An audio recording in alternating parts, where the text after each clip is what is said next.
Deus, o seu gemido, lembrou-se da sua aliança. Quero que você grave bem essa palavra. Lembrou-se da sua aliança com Abraão, com Isaque e com Jacó. E viu Deus os filhos de Israel e atentou para a sua condição. Sente-se nessa noite. Querido Deus, este lugar, que no momento que a tua palavra estiver sendo ministrada, vai libertando, Senhor, vai curando, vai repreendendo agora todo mal, toda interferência espiritual nessa hora, pelo poder do nome de Jesus, pelo poder do sangue de Jesus. Eu repreendo debaixo da autoridade de Jesus toda a cadeia espiritual. Sai agora em nome de Jesus.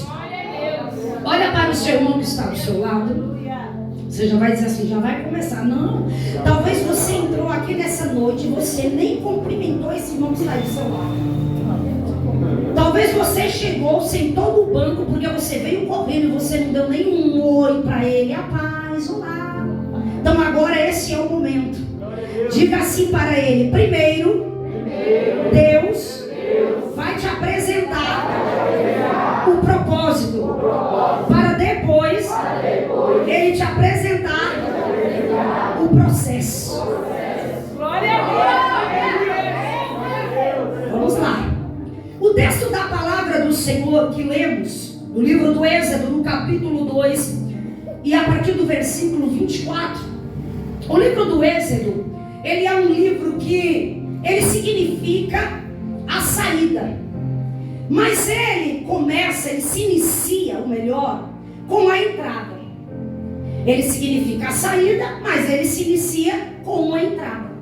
A entrada dos José ir com seu pai Jacó, com os seus irmãos Dan, com os seus outros irmãos. Mas os irmãos de José fizeram essa gentileza para ele. Enviaram José primeiro para o Egito. José, ele teve um sonho, e nesse sonho que José teve, a palavra do Senhor vai discorrer em Gênesis, capítulo 37 em diante, que no sonho que José teve, o seu feixe de trigo se inclinava perante os feixes de trigo dos seus irmãos, ou melhor, se inclinava diante do seu feixe de trigo. O que isso significava? Significava que os seus irmãos iriam se curvar diante de José. José iria exercer uma função de autoridade sobre os seus irmãos. E assim atraiu para si o ódio dos seus irmãos. Atraiu para si a inveja dos seus irmãos. Então seus irmãos agora tiveram uma ideia de vender José para os compradores de escravos que passavam ali, naquela região onde eles estavam, cuidando das ovelhas, pastoreando as ovelhas, e José tinha ido alimentá-los. Só que agora, enquanto José estava indo alimentá-los, eles estavam maquinando como destruir José. E agora José vai de encontro a eles, sorridente, para alimentá-los, e chegando lá, eles têm uma maquinação. Porque, meus irmãos, a pior coisa, eu já vou entrar aqui na ministração, a pior coisa é quando você prepara uma comida fresquinha, um alimento fresquinho, para nutrir alguém, e essa pessoa está te vendendo, essa pessoa está maquinando, essa pessoa está conspirando, essa pessoa está sentada em mesa de fofoca, de contenda com teu nome, essa pessoa está te negociando, seja no trabalho, seja no ministério que você congrega, seja na mesa, na casa dos seus parentes. E não imagina a decepção de José. Imagine comigo como ficou esse jovem de 17 anos de idade, com a mente ainda se formando. Um jovem com 17 anos de idade, ele não sabe nem o que ele quer ainda da vida. Ele ainda está decidindo o que ele quer. Se eu perguntar aqui para alguns jovens que eu estou vendo aqui com 17 anos de idade, e eu perguntar qual é a faculdade que você vai fazer, essa pessoa ainda vai estar um pouco indecisa. Olha, eu ainda estou pensando se eu vou fazer doutorado, se eu vou para a polícia, eu não sei. Se eu vou ser juiz, eu não sei ainda o que eu vou fazer. Então imagine José. José só tinha um sonho. Um sonho. E esse sonho que Deus dá para José, Deus não fala para José o processo que viria. Neste sonho que Deus está dando para José e mostrando para ele que os seus irmãos se inclinariam, se curvariam diante dele, porque ele exercia uma função de autoridade, de poder lá na frente sobre a vida dos seus irmãos. Mas José, ele não sabia do processo. Só foi apresentado para José o propósito. Só foi apresentado para José o sonho de crescer, o sonho de avançar. Quem aqui, meu irmão, não está em um cargo dentro de uma empresa onde só recebe ordem? Vou pregar para você. Está dentro de uma empresa e só recebe ordem, mas é chamado na sala do gerente, ou é chamado na sala do próprio senhor da empresa, e ele diz assim: olha, eu tenho para você um cargo de autoridade. Vai pegando aí. E aí o que acontece? Seu coração se enche de esperança, seu coração se enche de sonho. Só que tem um detalhe: a proposta é a seguinte: eu tenho um sonho para você, eu vou te elevar de cargo. Hoje tu vai sair de trás daquela mesa que tu só recebe ordem, e tu vai começar a ficar na frente dela dando ordem. Só que tem um detalhe: o senhor da empresa, o gerente da empresa que te chamou lá, ele não falou para você o quanto você ia ser espraguejado. Ele não falou para você a meia dúzia de inimigos que você ia formar dentro da empresa. Jesus está falando. Ele não disse para você que aquele amigo que fica lá naquela mesa com você do teu lado era o primeiro a se revelar, que ele não estava satisfeito com a tua promoção. Perceba que o senhor da empresa não te disse isso. Eita Jesus, aleluia. Por quê? Porque se ele falasse: hoje eu estou te dando um cargo, Aleluia, a qual você vai exercer uma função de autoridade. Só que tem um detalhe: sabe aquele seu amigo? Sabe aquela sua amiga que senta com você, que trabalha com você, usando a mesma máquina? Deus está falando aqui. Sabe aquela amiga, aquele amigo que fica com você, assentando o mesmo tijolinho? Então, aquele seu amigo, eu também fiz a mesma proposta para ele. Só que tem um detalhe: ele não se destacou tanto quanto você. Meu irmão, é difícil aqui, né? Porque a proposta não era para José. Não, o que tinha para José não era um sonho. Não era para José ainda uma túnica de 7 cores. Não, essa túnica era para ser dada para quem era agora de direito, que era a primogenitura, que era do filho mais velho. Mas não, Jacó estava fazendo uma túnica de 7 cores para presentear quem? José. O 11º filho dele, o 11º filho de José, de Jacó, perdão, que era José, filho da sua amada, filha da sua amada Raquel. Só que o interessante é que não era para ele. José não era o primogênito. Imagina como ficou os irmãos de José.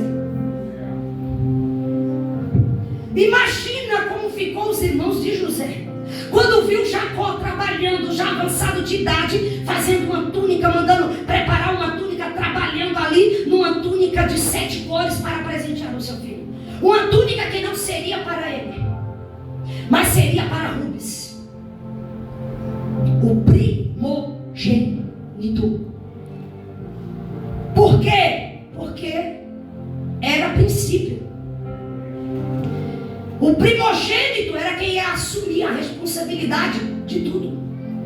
Era por direito que ele iria assumir a responsabilidade de tudo. Mas agora foi dado para quem? Para José. E agora eles planejam matar José. Eles planejam se livrar de José, do seu próprio sangue, do seu próprio irmão, por causa de um sonho. José não imaginava, meus irmãos, que antes de vir o propósito, na verdade ia vir o processo. Quando Deus te faz uma promessa, quando Deus lança uma promessa sobre a sua vida, quando o Senhor te faz um convite, ela não vai te apresentar os processos que vão vir junto com esse propósito que Ele tem para a tua vida. Não! Eu quero ministrar nessa noite da forma que o Espírito Santo ministrava o meu coração. Porque o Senhor falava que tem muita gente aqui frustrado com Deus. Tem pessoas aqui decepcionadas com Deus. Até mesmo chegando a dizer: Deus mentiu para mim. Ele não é homem para que minta, e nem filho do homem para se arrepender naquilo que ele fala. Só que tem um detalhe: ele é pai. E quando ele vai corrigir um filho, o pai faz o que com o filho? Ele bota um pá de óleo desse tamanho para fora. Ele está cuspindo fogo. Mas ele faz assim: vem cá, menino. Chega cá, vou arrancar o teu couro. Mas perceba que ele não fala para o menino que ele vai arrancar o couro dele. Vocês, mãe, falam para eles que vocês vão. Não fala. Sabe quando vocês vão falar? Quando a pessoa chega bem pertinho. É verdade. Por quê? Porque se vocês falar: menino, tu vai tomar uma bronca. Menino, eu vou te dar, olha. Tu vai apanhar hoje porque tu fez isso e isso. Você acha que ele vinha? Eu não ia, irmãos. Eu não ia. Eu já olhava para a mão do meu pai, se ele estava com uma varinha que ele tinha, uma varinha fina que ele tinha de madeira. Eu já olhava para a mão dele. Se ele tivesse com aquela vara, era 3 dias dormindo na minha avó, porque eu não sou besta. Era 3 dias dormindo na casa da minha avó, e só aparecia quando eu sabia que a varinha estava lá escondida dentro da telha, porque eu sabia que eu não ia apanhar. Estou fazendo essa comparação aqui para a igreja compreender o que Deus quer tratar com você nessa noite de hoje. Deus não vai te apresentar de cara um projeto, um propósito para você, lindo, maravilhoso, um processo para você, junto com um propósito lindo e maravilhoso. Não! Primeiro ele vai te apresentar o propósito. Primeiro ele vai te apresentar aquilo que ele tem de maravilhoso sobre a tua vida. Porque ele te conhece, ele me conhece. Ele sabe que com o decorrer da caminhada, se primeiro ele te apresenta o processo, você vai embora. Você não vem mais na casa do Senhor. Você abandona o que Ele tem para você. Você abre mão do propósito que Deus tem sobre a tua vida por causa do processo. Ninguém quer passar processo. Não foi diferente com José. Se Deus tivesse no sonho dito para José: José, tu vai ser vendido pelos teus irmãos. Tu vai ficar 13 anos no Egito. Tu vai ficar 2 anos preso em uma prisão. Tu vai trabalhar na casa de Potifar. A mulher de Potifar vai tentar te seduzir. Vai manchar o teu nome lá no Egito. Imagina. Fala para mim, igreja. Você acha que José iria? José estava feliz porque José tinha sonhado um sonho.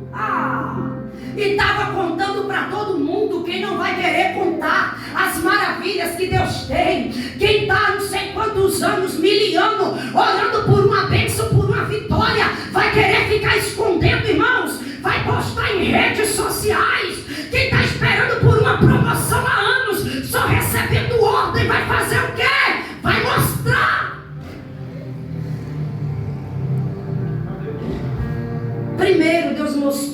para José? O sonho. E José saiu espalhando. E José saiu contando. Mas Deus não apresentou o processo.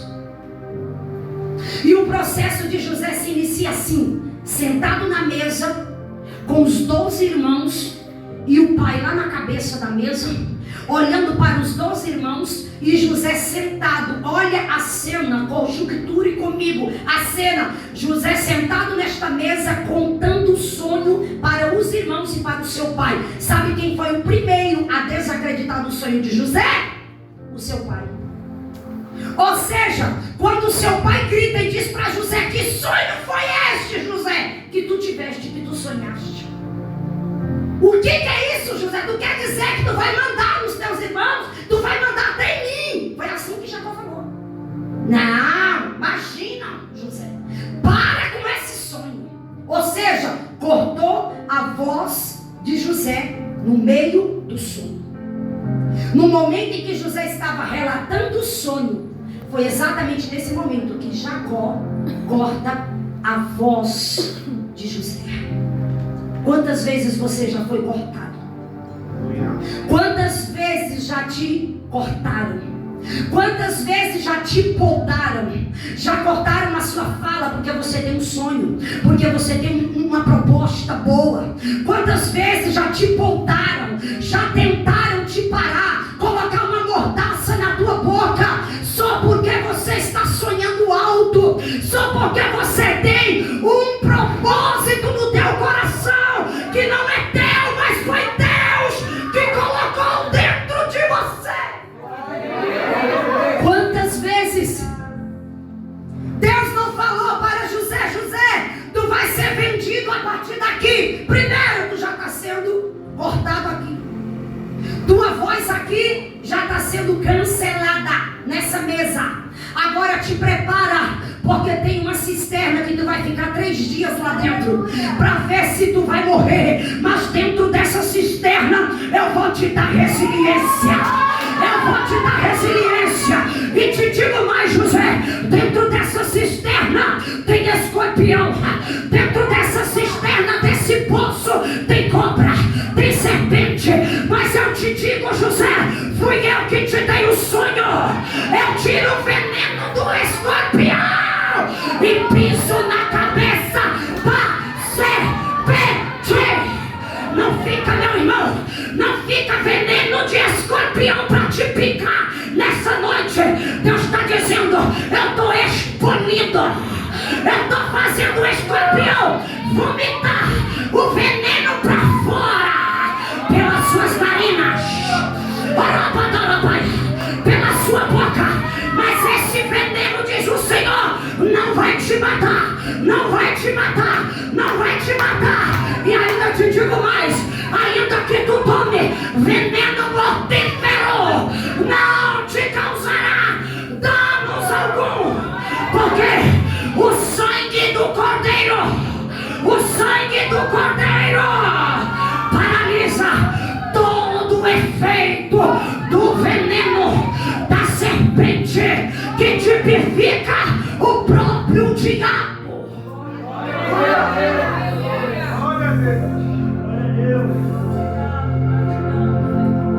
José agora é vendido como escravo 3 dias depois. Chega no Egito. Quando chega no Egito, vai trabalhar para Potifar, cuidar de tudo quanto é de Potifar. Chega na casa de Potifar, a mulher de Potifar se apaixona por José, uma paixão de Satanás. Quer José a todo custo. José era um menino, um garoto. A mulher de Potifar está lá tentando seduzir José de tudo quanto é gente. José corre para lá, corre para cá. A mulher de Potifar arranca-lhe suas vestes. As vestes aqui significam o quê? Sua honra. Ele está vestido. Ele não era qualquer um, era ungido de Deus, estava vestido. Ou seja, quando ela arranca as vestes de José, tentando seduzi-lo, dentro da casa do seu senhor Potifar, ela estava querendo tirar a honra de um ungido de Deus. Mas deixa eu liberar algo sobre a tua vida nessa noite. Eu quero 3 mãos levantadas, 4 mãos levantadas, 5 mãos levantadas, porque tu vai receber nesse dentro da palavra de Deus. Deus está dizendo para você: não vai, não vai. Quem tiver posicionado nessa noite, o crente que tiver posicionada com Deus, Satanás não vai arrancar as tuas vestes de honra. Quem está posicionado com Deus, quem tem altar com Deus, quem tem fidelidade com Deus, o diabo não vai te envergonhar. Não vai. Glória a Deus. José tinha posicionamento. Glória a Deus. José agora é mandado para a prisão. Chega na prisão, José agora fica na prisão. Tem lá 2 copeiros trabalhando. José discípulo os sonhos daqueles copeiros, não sai. José fica aguardando. Vou indo aqui mais rápido. José fica ali 2 anos, fala: lembra de mim, fala para mim lá pro faraó. Mas o copeiro não falou, não disse nada. Mas José revelou os sonhos, e tudo que José revelou deles ocorreu, aconteceu lá do lado de fora. Eles foram mortos do jeito que Deus tinha revelado e mostrado para José. Mas agora alguém fica sabendo que José está na prisão, e José revela o sonho. Sabe o que é interessante, irmãos? Aqui é que o próprio faraó tem um sonho. E nesse sonho é o sonho a qual Deus faz nascer no Egito um cargo que não tinha. Que cargo era esse? De governador. José agora está em um posto de governador. E o sonho? 3 anos, 7 anos de vaca magra, 7 anos de vaca gorda. Significava o quê? 7 anos de fartura, 7 anos de crise. 7 vaca magra, 7 vaca gorda. 7 anos de fartura, 7 anos de fome, de miséria. Os 7 anos chegam. Só que quando os 7 anos chegam, Deus vê lá na frente. Deus está vendo você literalmente agora aqui. Deus está vendo você lá na frente, vencendo esse processo. Deus viu quando José se esquivou. José, veio a proposta para ele da mulher de Potifar, mas José se esquivou. Deus viu. Foi por isso que lá na frente Deus botou José no cargo de governador. Porque se José tivesse aceitado a proposta da mulher de Potifar, tinha acabado com os planos que Deus tinha para José durante aquele período. Ou seja, iria atrasar tudo. Deus não atrasa, Deus chega na hora exata. Deus não atrasa com quem tem posicionamento. Deus chega na hora certa na tua história, na tua vida, no meio desse processo. Agora entra Jacó. Tive que dar essa volta toda. Agora entra Jacó. Por quê? Porque a fome chega nas terras de Canaã.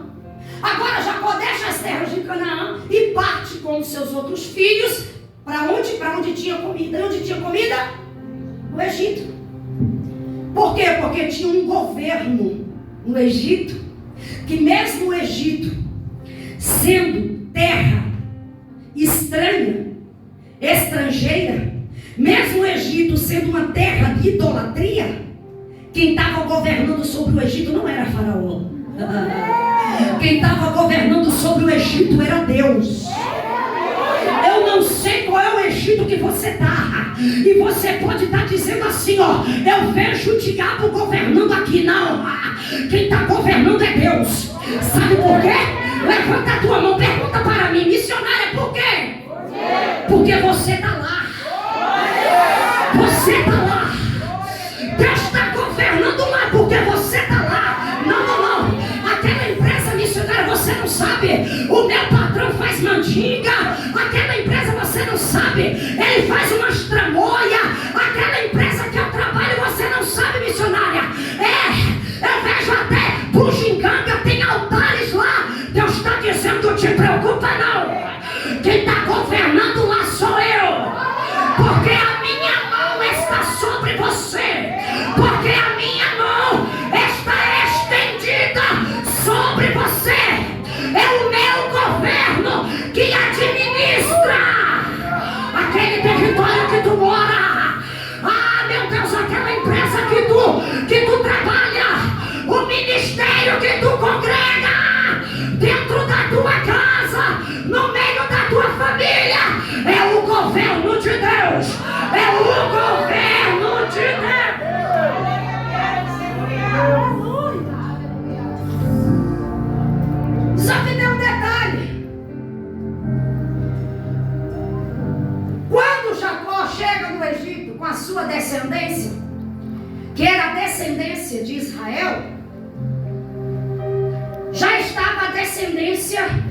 de Abraão, os hebreus. Os hebreus eram os descendentes de Abraão, por isso que Deus diz assim: eu lembrei da minha aliança com Abraão, Isaque e Jacó. Por quê? Porque a descendência de Abraão já estava lá no Egito, eram os hebreus. Agora chega a descendência de Jacó, junto com Jacó, quem? Os israelitas. Amém, igreja? Aí agora imagine os hebreus e os israelitas juntos. Só que é passado muitos anos aqui. A descendência de Abraão, que entra já agora em uma outra geração, que começa a fluir no Egito, foi a geração de Jacó. Essa descendência de Abraão, ela já foi morta no Egito. E agora, quem está no Egito agora trabalhando em trabalho escravo? A descendência de Jacó, os israelitas. Só que dentre eles ali, como era, morria geração, nascia geração, morria geração, nascia geração, tinha alguns hebreus ainda. Tinha alguns hebreus ali no meio, mas a maioria aqui eram os israelitas, era a descendência de Jacó, que no capítulo 2 vai dizer que cresceu, se multiplicou e avançou. E enquanto eles cresciam, se multiplicavam e avançavam, Faraó não se conformava. Sabe por quê? Porque enquanto você está crescendo, avançando e multiplicando, e está havendo uma multiplicação na tua vida, o inimigo não vai ficar feliz.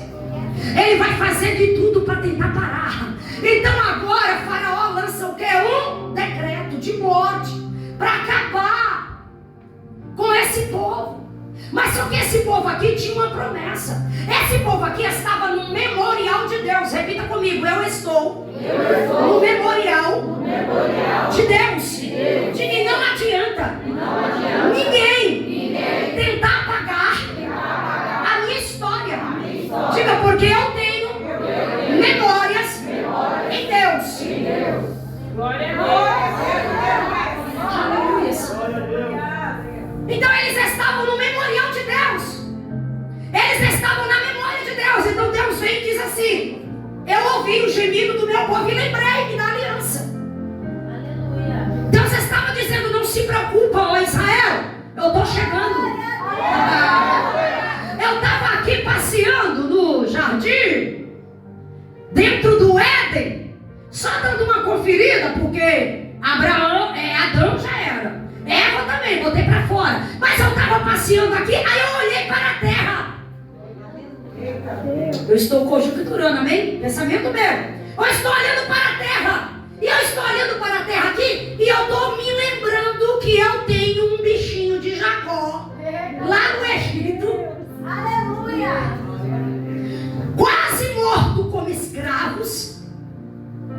E eu estou descendo um libertador. Aleluia. Quem é esse libertador? Moisés. Agora Deus pega Joquebede, da tribo de Efraim, faz gerar Moisés no meio de um decreto. Moisés agora nasce e torna-se o libertador de Israel.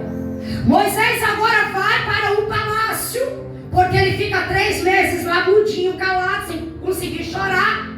Mas a sua mãe era uma mulher de estratégia. Tem mulher de estratégias aqui? Porque mulher de estratégias, ela salva o propósito. Mulher de estratégia, ela não deixa o propósito morrer, não. E em meio a um decreto, Moisés nasce. Quando Moisés nasce, o seguinte era: chorou, era menino, a ordem era mata e joga no Rio Nilo. Mas veja bem o que ela faz. Ela pega o decreto e ela usa o contraditório. Repita comigo: cheguei numa fase da minha vida que estou vivendo o contraditório de Deus. Diga: tudo o que vier contra mim, eu vou usar em meu favor. Diga: mas eu vou vencer esse processo. Glória! Aí Moisés nasce, aí fica 3 meses lá caladinho. Mas só que Joquebede era mãe, e mãe tem estratégias, mulher tem estratégias. E a estratégia dela foi: vou fazer um cesto de junco, de betume, vou betumar. Ou seja, o betume esquenta, o betume protege, o betume não permite que a água entre, porque foi os mesmos utensílios aqui utilizados na arca de Noé para não entrar a água dentro da arca. Betumou, botou o menino dentro e botou aonde? No rio? Nilo. O que essa mulher fez? O contraditório. Usou o decreto em favor dela. Quem vai se preocupar com um cesto de junco andando na beira do rio Nilo? Quem vai olhar para esse cesto de junco? E a sua irmã Miriam vai atrás, vai seguindo. A filha de Faraó está fazendo o que? Tomando banho. Porque Deus já tinha proposto. Deus leva direto o menino para ela. O menino agora cresce no Egito. O menino cresce no palácio pela filha de Faraó. Moisés acha que crescendo dentro do palácio, ele vai administrar lá dentro do palácio, mas não. Acontece um acidente, ele mata um egípcio, precisa fugir para o deserto de Miriam, chega lá no deserto de Miriam, encontra-se um homem chamado Jetro, casa-se com a filha de Jetro, e agora o que Moisés faz? Está passeando, apacentando ovelhas no deserto. E agora vem Deus e diz para Moisés: Moisés, por meio dessa sarça eu falo contigo. O texto vai dizer que Moisés só leva para a sarça, e a sarça não parava de quem? Porque não para. A presença de Deus não para. A presença de Deus não para. O fogo do Espírito não para. A presença de Deus está neste lugar, queimando, ardendo sobre a tua vida. A sarça, ou seja, a boca de Deus continua falando, continua queimando, continua ardendo sobre o meu e sobre o teu coração. Aí vem comigo para nós fechar. Aí agora Deus disse para Moisés: Moisés, chama o teu irmão Arão, porque eu tenho uma proposta para você. Qual? Vai lá no Egito, porque o faraó que te perseguia agora é morto, e lança uma proposta. Qual era a proposta? Deixa o meu povo ir, Êxodo capítulo 5, para que me celebre uma festa no deserto. Moisés chega com a proposta junto com o seu irmão Arão. Quando Moisés chega com a proposta junto com o seu irmão Arão, que apresenta para Faraó, quem disse que Faraó deixou o povo, libertou o povo? Não. Tentou escravizar ainda mais o povo.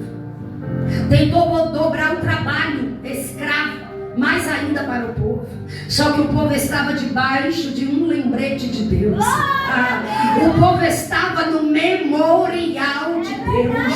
Enquanto estão tentando te parar, enquanto estão tentando te barrar, enquanto estão tentando matar os projetos, os sonhos, os propósitos de Deus na tua vida, meu irmão, tem lembrete de Deus sobre você. Tem memorial de Deus sobre a tua vida nessa noite. Sabe o que eu acho interessante? É que a notícia se espalha. E se espalha de uma forma rápida, igual um rastro de pólvora. A notícia se espalha pelo Egito.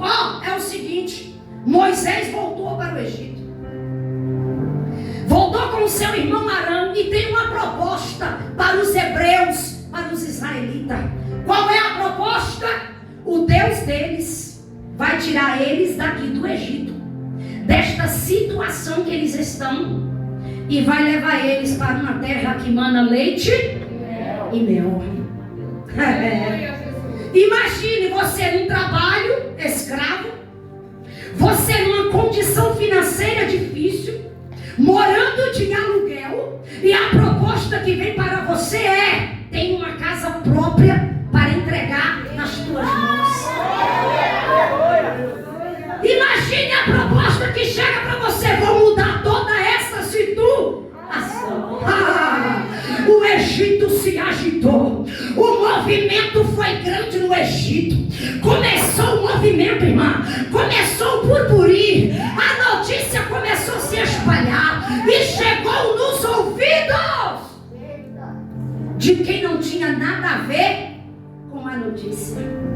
Chegou nos ouvidos de quem não tinha nada a ver com a proposta, ou seja, com o propósito de Deus.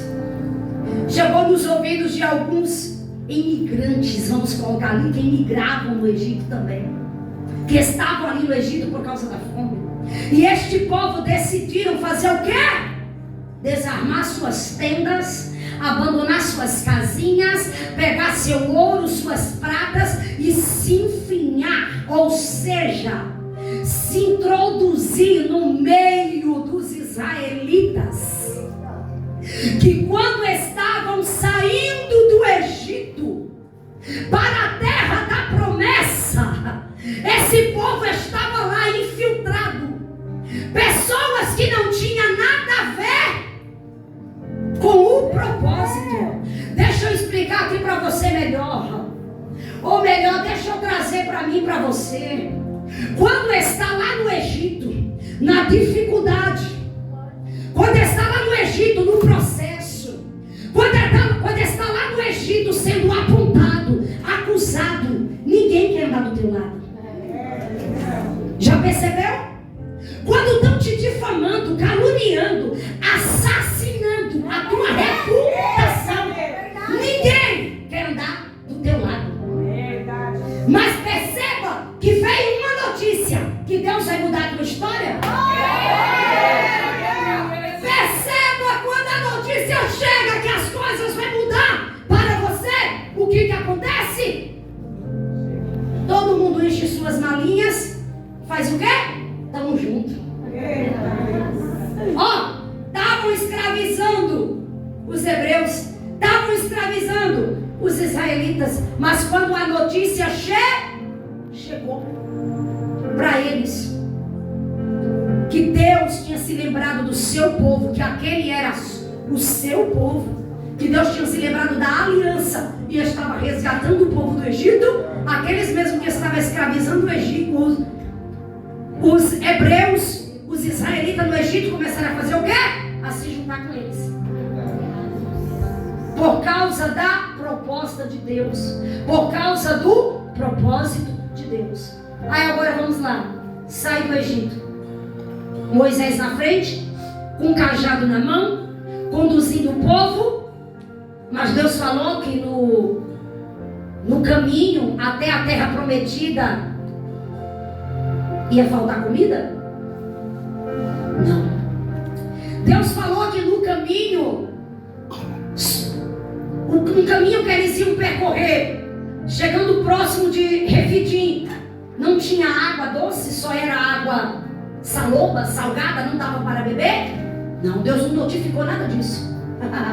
Deus disse assim, ó, a promessa é o seguinte: lembrei do meu povo que estava 430 anos no Egito, aí padecendo, e agora tem uma terra que manda leite e mel. Sabe o que acontece aqui, irmãos, que eu vou fechar? Todo mundo só lembra do leite e do mel. Vem aceitar a Jesus. Aí você vem, Jesus vai mudar toda a tua história. Tu sem disposição nenhuma para abandonar bagagem, para renunciar a pecado, para renunciar à vontade. Não. Você só lembrou da seguinte palavra: nem aceitar Jesus. Tu não ouviu, tu só lembrou assim: Jesus vai mudar a tua história. Nem lembrou: Jesus morreu na cruz por você. Vem, aceita ele hoje aqui. Não lembrou não. Você ouviu aquela parte assim, a que interessava. Eram os israelitas. Ai, irmãos, eu daria tudo para olhar para a cara deles. Lá, todo mundo pegando as bolsas, pegando as malas e botando tudo dentro: ouro, brinco, prata, os ossos de José. Não podia ficar lá também não, viu? Pegou os ossos e pega os ossos de Jacó, pega os ossos de José. Não esquece também os ossos não, viu, dos meus antepassados, não. E todo mundo lá: eita, que agora nós vamos para a terra que manda leite e mel. É quantos dias mesmo de caminhada? É só um voozinho. É 12 horas de voo. Não. É daqui para Bahia, que a gente pega o voo para Bahia. É 1h45 minutos, dependendo do estado. Não, é daqui para Bahia. 45 minutos a gente já está lá. Nós vai só, leite quentinho de manhã. Melzinho dentro do leite. Ai, que delícia. Só ouvi o nome leite e mel. Ou seja, só ouvi Deus. Só ouviu o propósito que Deus tinha para entregar nas mãos deles. Mas jamais Moisés ia dizer: então, tem uma longa caminhada, tem uma longa trajetória, não vai ter água no caminho que Deus está mandando nós ir. E detalhe, tem um mar vermelho. Quando ele falasse do mar vermelho, meu irmão, todo mundo ia entrar para dentro das suas casas. Cadê meu tijolo? Aonde eu deixei ele? Vou pegar ele de volta. Por quê? Porque você pensa que foi diferente? Quando o negócio começou a estreitar, quando o processo começou a estreitar, começaram a blasfemar contra Deus. Quando o processo começou a chegar, os pés começaram a doer, olharam para a cara de Moisés e começaram a dizer: eu preferia estar no Egito comendo cebola. Começou a bater uma revolta nos revoltadinhos. E Deus só de lá de cima olhando, e Deus só do trono avaliando. Começou a bater os revoltadinhos de Deus. Ah, meu irmão, deixa eu te dizer uma coisa. Se tu tá revoltadinho com Deus nessa noite, se tu tá revoltadinha com Deus nessa noite, volta-te ao equilíbrio. Volta-te ao equilíbrio. Se equilibra, entra no jejum, entra na oração, entra no posicionamento.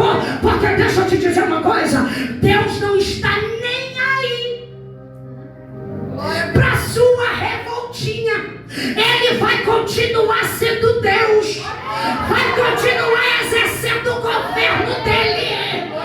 É você que não suporta processo, porque você só é atraído pela proposta e pelo propósito. Glória a Deus. Mas deixa eu te dizer algo nessa noite.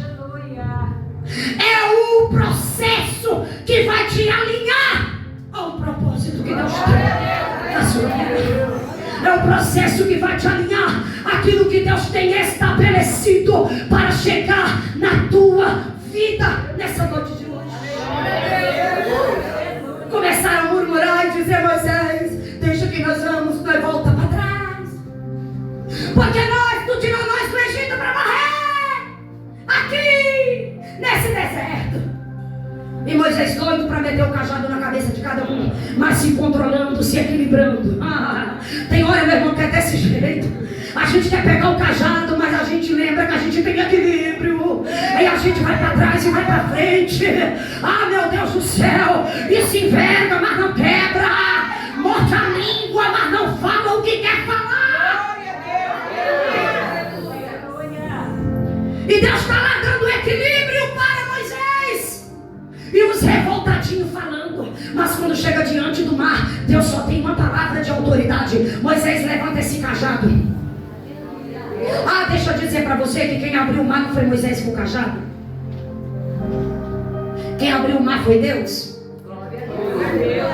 Foi só a ordem que Deus deu para Moisés. Deus só fala assim: Moisés, levanta o cajado, que é um símbolo de autoridade que eu botei nas tuas mãos para conduzir este povo. Levanta ele. Moisés levanta. Quando Moisés levanta, Deus abre o mar. Deus abre o mar, Deus faz um caminho no meio do mar para aquele povo passar. E aquele povo passa. Eita, que agora deu tudo certo. Chega em Refidim, todo mundo com sede, a língua queimando, manda. Ai, cadê a cebola do Egito? Porque nós estamos morrendo de sede, Moisés. Moisés, pá, na rocha, tome água, bebe, bebe, bebe, bebe. Deixa eu dizer uma coisa para você. Tem hora que você fica num negócio com Deus, né? Numa birrinha com Deus, né? E bebe, bebe água, bebe, bebe. Você fosse mandar falar: bebe, bebe, bebe aqui com o cajado, bebe, meu filho, bebe com o copo. Ai, Jesus. Tem uns crentes que é desse jeito: bebe, bebe a água, meu filho, bebe. Aí daqui a pouco, Moisés, beberam água, bateu a fome. Nossa, não suporta um dia em jejum, irmãos. Um dia quer viver propósito. Um dia sacrificando a carne, mas não aguenta. Cadê a carne, Moisés? Tudo era Moisés. Cadê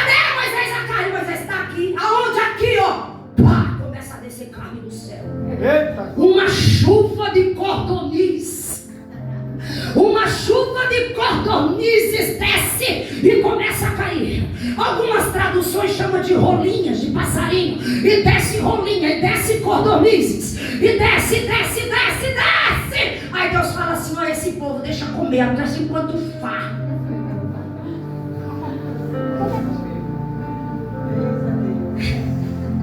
Deixa comer até ele se pantufar. Deus vai dar para você na tua rebeldia, mas Ele não vai dar do jeito que tu quer, não. Ele vai, sabe fazer o quê? Engrossar mais ainda o processo. Ele vai engrossar mais ainda o processo para poder tratar com você. Deixa eles comer, Moisés. Faz eles comer. Eu quero que eles comam até não aguentar mais. Tu pensa que Deus, meu irmão, não está ouvindo as nossas murmurações, reclamações, questionamentos, indagações? Ele não só está ouvindo, como Ele está contemplando e vendo tudo. Ele não vai falar para você, não vai falar para você de processo. Ele vai te falar de propósito. Porque quando Ele deu um propósito para você, Ele já te preparou para suportar o processo que você está passando. Glória a Deus. Aleluia. Até você conquistar o êxito, até você chegar no propósito de Deus, Ele já te deu condição. A Bíblia vai dizer que Ele botou sandália nos pés desse povo. As sandálias não desgastavam. O que é isso? Deus preparou a tua caminhada nessa noite para você ir de encontro ao teu propósito, de encontro à terra prometida, de encontro às promessas que Deus tem para a tua vida nessa noite de hoje. Não tenha vergonha dos seus processos. Não tenha vergonha. Eu preciso fechar essa mensagem, porque Deus está falando com pessoas aqui que têm processos, ou seja, testemunhos fortes para contar, mas tem vergonha. Deus está dizendo: não tenha vergonha dos seus processos. Glória a Deus. Eu preparo oportunidade para você contar todos eles. Porque esse processo que você passou te alinhou para você estar aqui. Esse processo que você passou te alinhou aos propósitos de Deus. Te trouxe alinhamento. Essa perseguição que você passou, essa quase morte, missionária, quase morri,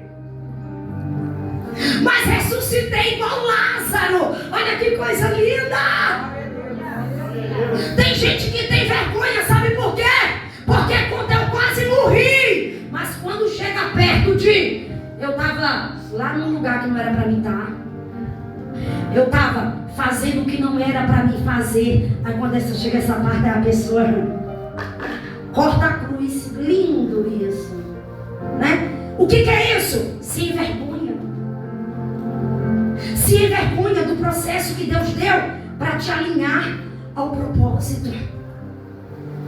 Evangelho de Lucas, capítulo 5. E você se coloca de pé nessa noite para nós fechar. Evangelho de Lucas, capítulo 5. Aí você levanta as mãos assim, ó, para esticar os braços. E eu encerro aqui. Evangelho de Lucas, capítulo 5. O texto vai discorrer dizendo que Pedro, Tiago e João estavam em uma pescaria. E Jesus estava pescando junto ao lago de Genazaré. E Jesus pega o barco de Pedro emprestado. No final do dia, Jesus diz: Pedro, vamos voltar lá, porque tem peixe no mar. Joga a rede. Pedrão estava frustrado. Pedrão era um homem revoltado. Pedrão resolvia tudo sacando a espada dele e pá. Meu irmão, não tinha negócio papozinho com Pedro, não. Pedrão era pá e acabou a história. Eu resolvo aqui, não levo para casa. E Jesus gosta dessas mulheres que resolvem tudo aqui. Não levo nada para casa. Pego 5 minutos para Deus e resolvo o problema. Jesus gosta desse tipo de mulheres. Para quê? Para alinhar elas ao propósito. ficam tudo caladinha, como posicionada. Só abre a boca quando tem certeza.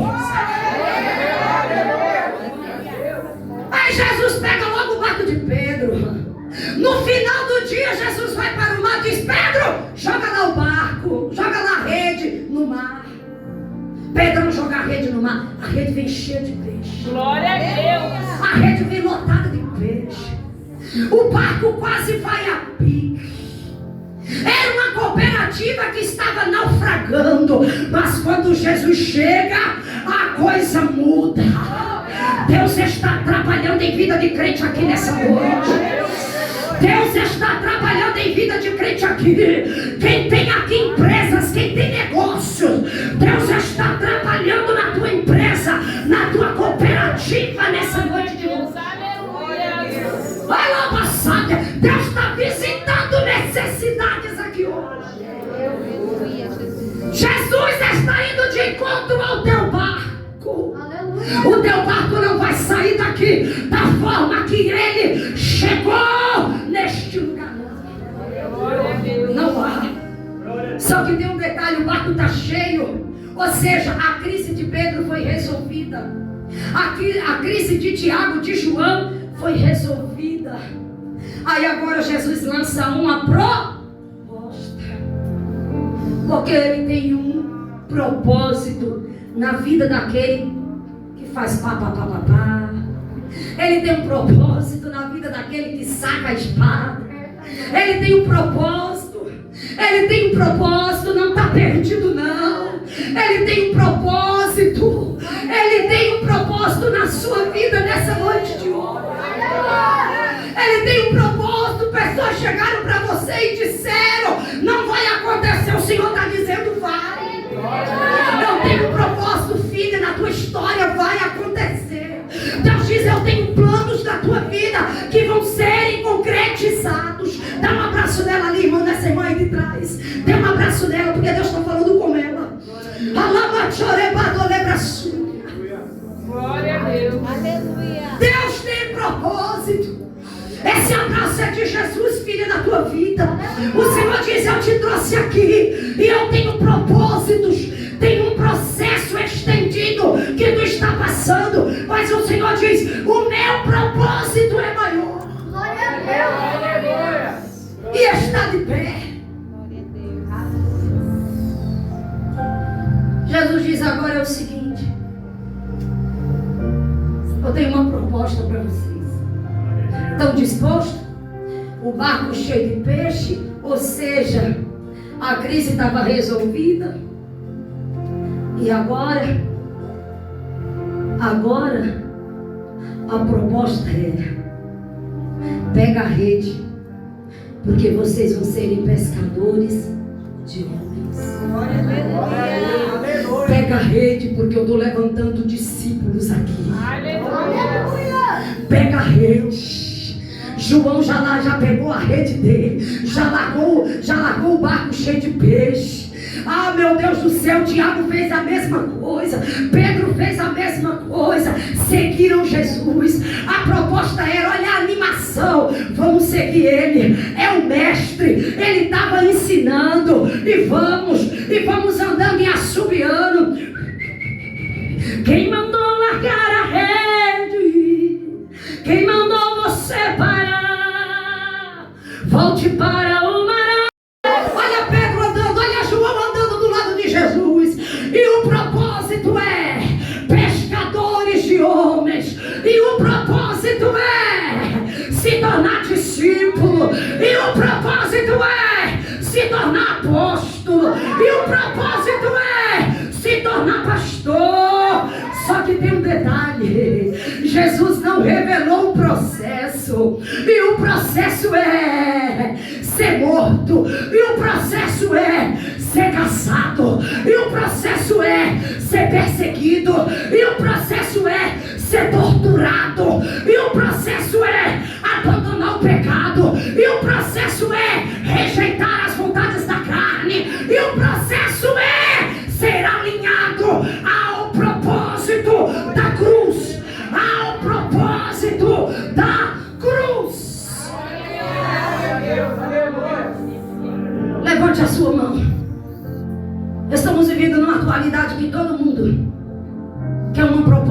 cria um processo. Ser pastor, ser missionário, ser consagrado a obreiro, a diácono. Mas ninguém quer ir para a Nigéria. Ninguém quer ir para a África. Não. Ninguém quer ir para Angola pregar. Não. Ninguém quer ir. São continentes difíceis. São continentes que você pode entrar e pode não voltar mais. Perceba que todo mundo quer a proposta. Perceba que todo mundo quer o propósito. Mas ninguém quer processo. Mas deixa eu te dizer algo nessa noite. A finalidade dessa palavra é: não existe propósito sem processo. E não existe processo sem propósito. Os dois vai caminhar juntos. Os dois vai se alinhar juntos. Não tem como. A finalidade dessa palavra nessa noite é: não tenha vergonha do seu passado. Não tenha vergonha dos seus pecados, das suas falhas. Eu não sei como você adentrou por essas portas nessa noite. Não tenha vergonha da sua história. Não tenha vergonha do seu passado vergonhoso, de dor que pessoas jogam na tua cara. Quem era você? Quem é você? Não tenha vergonha, irmãos. Não tenha vergonha desse processo. É este processo que você não pode jamais abandoná-lo. Sabe por quê? Porque é ele que te alinha ao propósito. Você se lembra de onde o Senhor te resgatou. Você se lembra de onde o Senhor te tirou. E você não vai desejar mais querer voltar para lá. Querer praticar as mesmas obras. Você vai querer ser diferente. Porque só em Jesus nessa noite você se torna uma nova criatura. O processo de Jesus foi uma morte de cruz. E eu preciso finalizar isso aqui dizendo para você: foi uma morte de cruz vergonhosa. Foi uma morte de cruz dolorosa. Em Roma existia uma lei de punição para os piores bandidos, para aqueles que tinham cometido os piores crimes. Olha isso aqui, olhe para mim. Essa lei era aplicada para quem tinha cometido os piores crimes, os crimes mais bárbaros, filho, mais bárbaros que você possa imaginar na tua mente. Era a morte de cruz. O indivíduo tinha que pegar sua cruz de madeira de acácia, uma madeira que pesava toneladas, e levar até aonde ele ia ser morto. Essa cruz ela era dividida ao meio. Se esse bandido não conseguisse, ou se esse indivíduo não conseguisse levar a cruz de uma vez, ele dava 2 caminhadas. Glória a Deus. Ele levava a parte que ele ia morrer com os braços abertos, e ele voltava e pegava a parte que iria o seu corpo. Vai trazendo aí a sua memória. Uma das piores mortes, sabe qual era? Aonde, quando você é crucificado, os grampos pegam exatamente em veias que torturam o cérebro, que dá choque. No meio da mão, que passa aqui, ó. Detalhe, horas depois, você não suportaria o peso do seu corpo. O seu braço ia torar o músculo e você ia conseguir ficar pendurado no outro. O outro ia torar, e você ia conseguir ficar pendurado. Detalhe, você ia tentar subir os teus pés e não ia conseguir, porque o ar do pulmão ia te sufocando. Foi essa morte que deram para um inocente. Cuspiram no seu rosto, zombaram, tiraram suas vestes, lançaram sorte sobre elas, e ele não se envergonhou do seu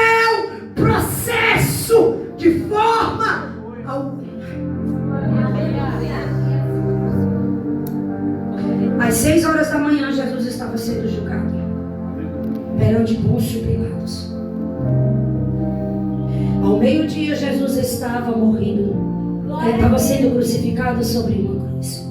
Às 3 horas da tarde, ele estava gritando: Tetelestai. Foi consumado. Tetelestai. A vida do meu filho foi consumada. A vida daquele servo que disseram que não tinha mais jeito foi consumada. Está livre. Ele está liberto. Ou seja, Jesus estava dizendo: foi consumado. Foi por ele que eu paguei a dívida do pecado. Foi por ela que eu paguei a dívida da morte do pecado. Glória a Deus. Quem é o primeiro nessa noite que quer sair do seu lugar e por saber que o inocente morreu em uma das mortes mais humilhantes e mais cruéis para te libertar, para te fazer livre dessas correntes, para te fazer livre desses cadeados que te acorrenta, que te aprisiona, que pesa em você. Nessa noite de hoje, quem é o primeiro que vai sair do seu lugar e vai dizer: eu quero Ele, eu quero estar com Ele, eu quero, porque eu sei que Ele morreu naquela cruz para me dar vida e vida em abundância. O propósito, Ele não se envergonhou por mim, Ele não se envergonhou naquela cruz por mim, não. Ele não se envergonhou, eu também não vou me envergonhar nessa noite. Saia do seu lugar, vem à frente, porque nós vamos orar por você. É você que deseja voltar para Jesus, fazer a tua aliança, retomar a tua aliança com Ele. Tetelestai, meu irmão. Foi consumado nessa noite para que você fosse livre. Foi consumado nessa noite. O teu pecado Ele levou naquela cruz. O processo que era para você enfrentar, Ele enfrentou naquela cruz. Feche os seus olhos. Eu quero orar por essa palavra. Querido Deus e amado Pai, Senhor, em nome de Jesus, a tua palavra foi pregada. Espírito Santo, aqui está a tua igreja. Eu só servi o nutriente que o Senhor mandou. Espírito Santo, a obra quem faz é o Senhor. A obra quem faz é o Senhor sobre a vida daqueles que estão aqui. A obra quem faz é o Senhor. O Senhor tem propósito sobre a vida de cada um, Jesus. O Senhor o ama. O Senhor não apresenta o processo primeiro para eles, porque sabe que eles vão desistir, porque sabe que eles não vão suportar. O Senhor não apresenta, Senhor, o processo para nós primeiro, porque sabe que nós não vamos. Nós vamos abandonar a cruz, nós vamos abandonar o propósito por causa do processo. Mas a tua igreja está aqui nessa noite. Espírito Santo, fala aos corações de cada um nessa noite. Ministra sobre os corações de cada um, Senhor. Leva-nos, Senhor, para a tua casa. Que o Senhor venha alinhar, Senhor, a vida de cada um deles, Pai, ao teu propósito, Senhor.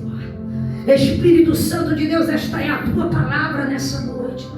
Deus poderoso, Deus de glória, que o Senhor venha curar, que o Senhor venha libertar, que o Senhor venha transformar a vida de cada um nessa noite, Pai, dentro da tua palavra, em nome de Jesus. E a igreja aplaude ao Senhor.